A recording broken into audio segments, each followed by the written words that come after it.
proceed. So, and Your Honor, just briefly, and thank you for letting us have a moment, myself specifically, to look at this document. These two documents specifically. Just want to lodge a couple objections for the record that I noticed with this declaration that was provided that Mr. DiGiacomo is attempting to question the witness about. It's unsigned, the version that I have. So I think it should be excluded and not used as any form of impeachment because it's not reliable. It's not signed by any witness under penalty of perjury.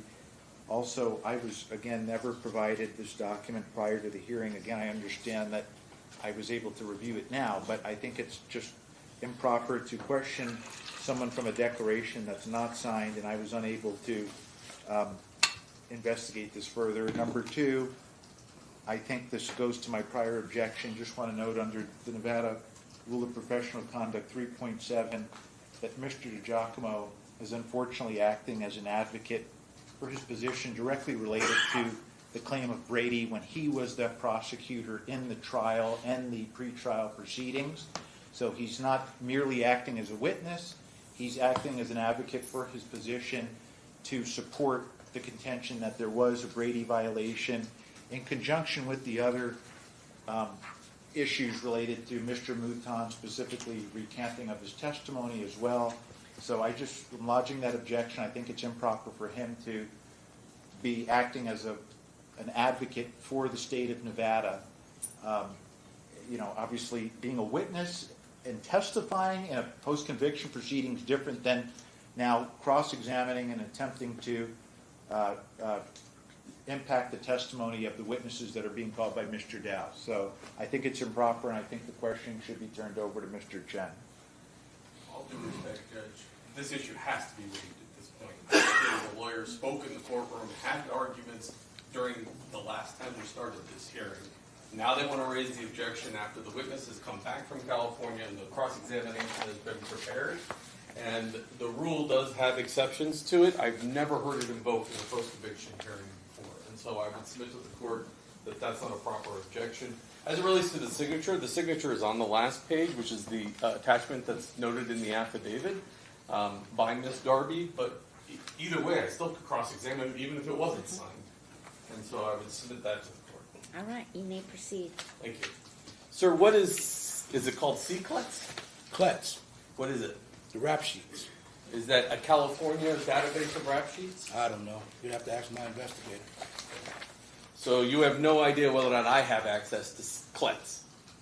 What is it called? C-L-E-T-S. I don't know. You don't think it stands for the California Law Enforcement something, something, something? Objection. Vague. Okay. It stands for California Law Enforcement. I don't know the rest. Okay. You agree with me it's a California database? Yes. Okay. Accurate, that's a private company, correct? I don't know.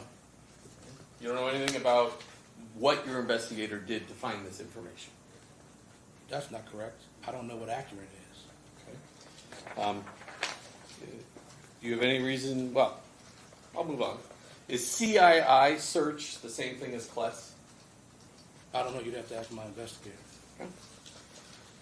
The Department of Motor Vehicles in California? There is a Department of Motor Vehicles in California. Do you, as a prosecutor, do you have access to that? I assume so. The FBI rap sheet, right? Did you actually ever get a copy of the FBI rap sheet? Yes. Do you have it here with you? No. Why not? I turned it over to Mr. DeMarco. So you provided at NCIC that you had run to Mr. DeMarco. Incorrect. I provided the federal rap sheet to Mr. DeMarco for Antoine Cantrell. Yes. So you can't tell me if you accessed FCI Phoenix inmate housing custody requests? I don't know what that is. Illinois sex offender Cook County State Attorney databases? We attempted to because we got a Google printout of Mr. Mouton being arrested in Illinois. So we did attempt to do that, yes. Did you reach out to the California Board of Prisons? No. Did you reach out to the Federal Bureau of Prisons? We may have. The Maricopa County District Attorney? Not that I'm aware of. The U.S. Marshals prison operations? We may have. The Henrico County in Virginia? We may have. And that was based on Mr. Mouton being arrested, or Mr. Cantrell being arrested in Henrico, Virginia somewhere. The San Francisco criminal history via C-CLETS, so I assume that's the same as the C-CLETS referenced previously, right? Probably. Okay.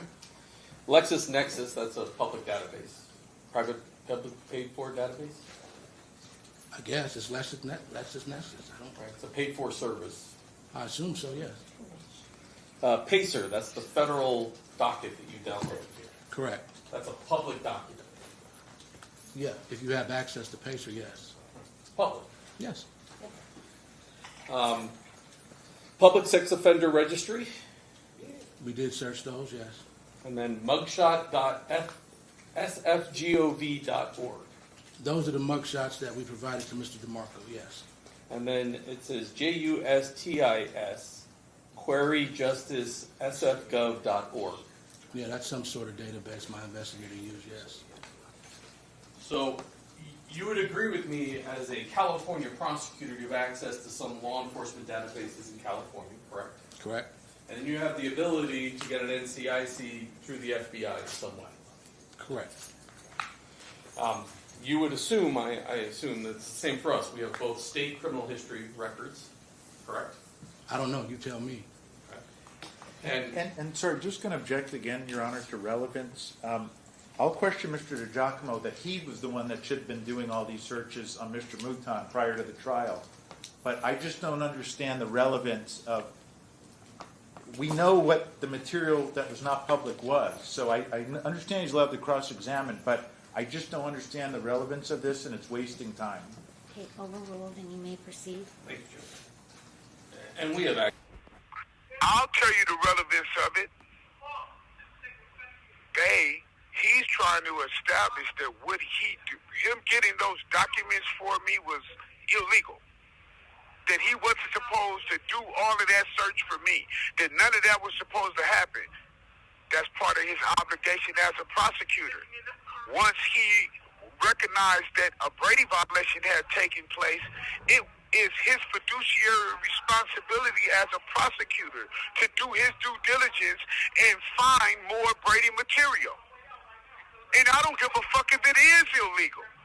It doesn't matter if he stormed the Capitol with the Trump mob and stole it out of Nancy Pelosi's purse.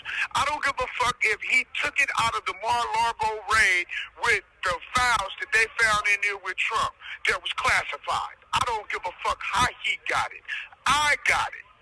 You're caught.